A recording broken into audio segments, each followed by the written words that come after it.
نحمده ونصلي على رسوله الكريم اما بعد بسم اللہ الرحمن الرحیم۔ سیدنا ابو ہریرہ رضی اللہ عنہ بیان کرتے ہیں کہ رسول اللہ صلی اللہ علیہ وسلم نے فرمایا کہ جب انسان مر جاتا ہے تو اس کے عمل کا سلسلہ بند ہو جاتا ہے سوائے تین چیزوں کے، ایک صدقہ جاریہ ہے، دوسرا علم ہے جس سے لوگ فائدہ اٹھائیں، اور تیسرا نیک اور صالح اولاد ہے جو اس کے لیے دعا کرے۔ یہ حدیث امام مسلم اور امام ترمذی نے روایت کی ہے۔ اللہ رب العالمین نے انسان کو جو یہ زندگی اور عمر عطا کی ہے، یہ در حقیقت اس کے حق میں وقت مہلت ہے، اور اس عمر میں انسان جو اعمال کر رہا ہے اس اعمال کی جزا یوم الجزا اسے دی جائے گی۔ یہ ایک محدود عرصہ ہے جو عطا ہوا ہے، کسی کو 40 سال، کسی کو 60 سال، کسی کو 80 اور 90 سال، لیکن ہے محدود عمر۔ اسی عمر میں انسان جو کچھ کر رہا ہے اسی پر آخرت کا دار و مدار ہے۔ قرآن مجید میں اللہ رب العالمین نے ارشاد فرمایا کہ الذی خلق الموت والحیات لیبلوکم ایکم احسن عملا، وہ جس نے موت اور زندگی کو پیدا کیا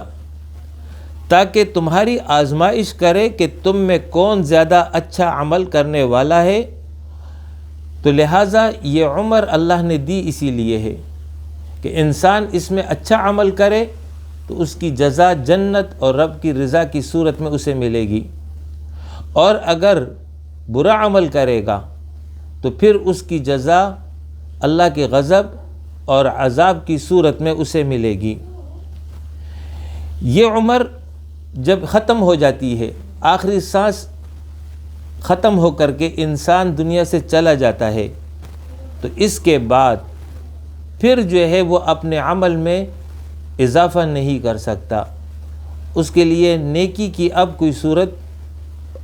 اپنے ذات کے اعتبار سے باقی نہیں رہی۔ اب اس پر جو ہے آخرت میں اس کو نتیجہ سنا دیا جائے گا۔ البتہ آج کی اس حدیث میں یہ واضح کیا گیا ہے کہ عمل کے انقطاع کے باوجود کہ وہ خود کوئی عمل نہیں کر سکتا،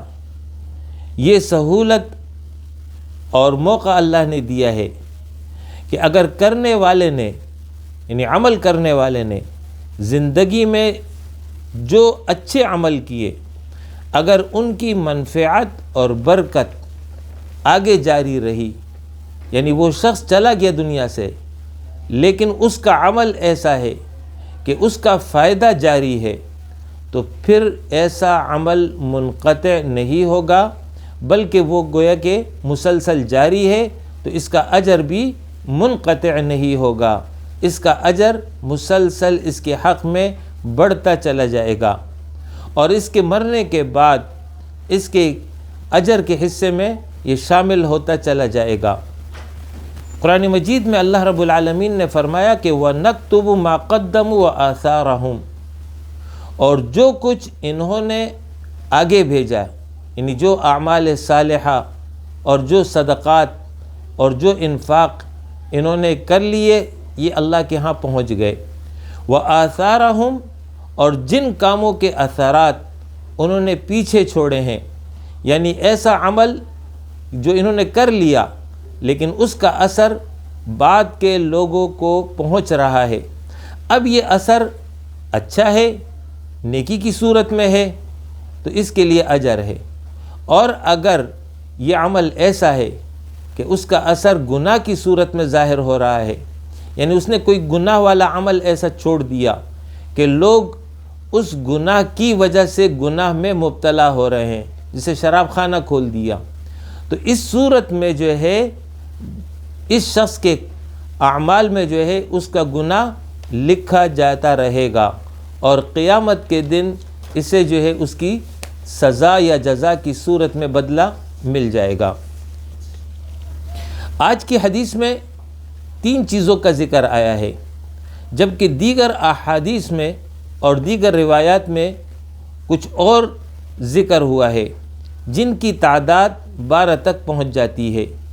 مجموعی طور پر وہ یہ ہیں: نمبر 1 علم جس سے دوسرے کو فائدہ پہنچے، نمبر 2 نیک اور صالح اولاد جو اس نے اپنے پیچھے چھوڑی اس کا فائدہ پہنچے گا، نمبر 3 کھجور کا درخت اس نے لگا دیا اور اس سے دوسرے لوگ فائدہ اٹھا رہے ہیں۔ تو حدیث میں کھجور کے درخت کا ذکر ہے، کوئی بھی درخت لگا دیا، چاہے وہ پھل والا ہو یعنی پھلدار ہو یا سایہ والا سایہ دار ہو، تو اس سے لوگ فائدہ اٹھا رہے ہیں۔ اسی طرح چوتھی قسم ہے صدقہ جاریہ، ایسا نیک عمل کہ جس سے جو ہے لوگ فائدہ اٹھا رہے ہیں، اس کی تفصیل آگے آئے گی۔ نمبر 5 قرآن پاک، وہ اس نے جو ہے چھپوا دیا یا خرید کر لوگوں میں تقسیم کر دیا، اور وہ جو ہے لوگ اس کو پڑھتے ہیں اور وراثتاً بعد کے لوگوں میں وہ منتقل ہوتا چلا جا رہا ہے۔ نمبر 6 سرحدوں کی نگرانی، یعنی کوئی شخص اسلامی حکومت کی سرحدوں کی نگرانی کرتا ہے تو اس کے نتیجے میں اسلامی حکومت محفوظ ہوتی ہے، لوگ امن کی حالت میں ہوتے ہیں، دین پر عمل چل رہا ہوتا ہے۔ لہٰذا اس عمل کی وجہ سے کہ جو اس نے سرحد پر نگرانی کر کے ملک کی حفاظت کی ہے، اس کو جو ہے ثواب پہنچتا رہے گا۔ نمبر 7 کنواں کھدوانا، حدیث میں آتا ہے کنواں کھدوانا، آج کے دور میں بورنگ کروانا، یا اسی طریقے سے جو ہے فلٹر پلانٹ لگا دیا اور وہاں سے لوگوں کو صاف پانی میسر آ رہا ہے اور لوگ پانی لے رہے ہیں، تو یہ عمل جو ہے فائدے والا ہے۔ اسی طرح جو ہے نہر جاری کر دی اور اس سے لوگ پانی وصول کر رہے ہیں۔ نمبر 9 مسافر خانہ تعمیر کر دیا کہ لوگ اس میں آرام کرتے ہیں سفر کی حالت میں۔ نمبر 10 ذکر کے لیے کوئی عمارت بنا دی اور وہاں پر لوگ بیٹھ کر کے اللہ کو یاد کرتے ہیں۔ نمبر 11 قرآن پاک کی تعلیم کے لیے مدرسہ بنا دیا، دینی درسگاہ بنا دی اور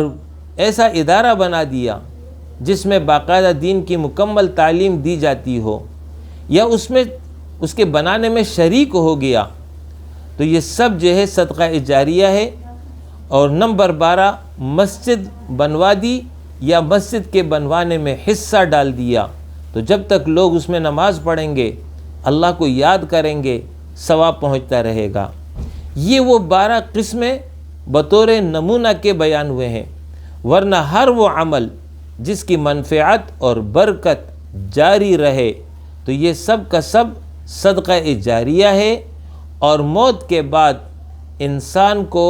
اس کا یہ عمل فائدہ اجر کی صورت میں دیتا رہے گا۔ تو آج کی اس حدیث میں اول رسول اللہ صلی اللہ علیہ وسلم نے عمومی کیفیت ذکر کی ہے، وہ ہے صدقہ جاریہ۔ تو صدقہ جاریہ میں متعدد اقسام آتے ہیں، جیسے کہ اوپر ذکر ہو گیا، کنواں کھدوانا، مسجد بنوانا، درخت لگوانا وغیرہ۔ اور دوسری قسم ہے علم نافع۔ علم نافع کی صورت یہ ہے کہ کتاب لکھ دی، یا جو ہے کتاب کسی اور نے لکھی ہے لیکن اس نے اس کو چھپوا کر اس کی اشاعت عام کر دی، تو اس سے لوگ مستفید ہو رہے ہیں۔ تو جس نے کتاب لکھی ہے یا جس نے کتاب جو ہے شائع کرائی ہے اپنے خرچے پر، تو ثواب اور اجر ان دونوں کو ملتا رہے گا۔ جو لوگ اس کتاب سے فائدہ اٹھائیں گے اس کا ثواب ان کو پہنچتا رہے گا۔ ہمارے محدثین کرام نے جو احادیث کی کتابیں مرتب کی ہیں تو وہ تو دنیا سے چلے گئے ہیں، امام بخاری، امام ترمذی، امام مالک، اور اسی طریقے سے دیگر ائمہ یا دیگر علماء جنہوں نے جو ہے دین کی تعلیم کو عام کیا اپنی تحریر کے ذریعے، اپنی تدریس کے ذریعے، اور لوگ اس سے اب تک فائدہ اٹھا رہے اور قیامت تک فائدہ اٹھاتے رہیں گے۔ تو یہ ائمہ حضرات تو دنیا سے رخصت ہو گئے ہیں، لیکن ان کے لیے یہ اجر مسلسل جاری ہے۔ تیسری قسم حدیث میں ذکر ہوئی ہے نیک اولاد، یعنی اپنے اولاد کی تربیت دین کے مطابق کی، ان کی دینی تربیت کر لی، تو اس کے نتیجے میں اولاد جو بھی نیک عمل کرے گی تو اولاد کو تو اس عمل کا ثواب اپنے طور پر ملے گا، لیکن چونکہ ماں باپ سبب بنے ہیں تو لہٰذا ماں باپ کو بھی اس کا اجر اور ثواب ملتا رہے گا جب تک یہ اولاد نیک اعمال کر رہی ہے۔ اسی طریقے سے نیک اولاد دعا کرتی ہے، لہٰذا یہ دعا جو ہے والدین کے حق میں نفع کا سبب ہے، درجات کی بلندی کا سبب ہے۔ تو دعا زندگی میں بھی ہے اور جب والدین رخصت ہو جائیں اس کے بعد بھی ہے، تو یہ جو ہے فائدہ اولاد کی جانب سے ماں باپ کو پہنچ رہا ہوتا ہے، لیکن اس کے لیے شرط یہ بتا دی کہ ولد صالح، اس نے اپنے اولاد کی اچھی تربیت کی ہو، نیک اولاد ہو، تو تب جو ہے یہ اس کے لیے فائدہ ہوگا۔ لہٰذا آج کی اس حدیث نے متوجہ کیا ہے، اول تو زندگی میں خود اعمال صالحہ بکثرت کرنا چاہیے تاکہ قیامت کے دن یہ فائدہ دے، اور اس کے ساتھ ساتھ ایسے اعمال بھی کرنے چاہیے کہ دنیا سے جانے کے بعد ان اعمال کا فائدہ اور اجر اور ثواب پہنچتا رہے۔ وآخر دعوانا ان الحمد للہ رب العالمین۔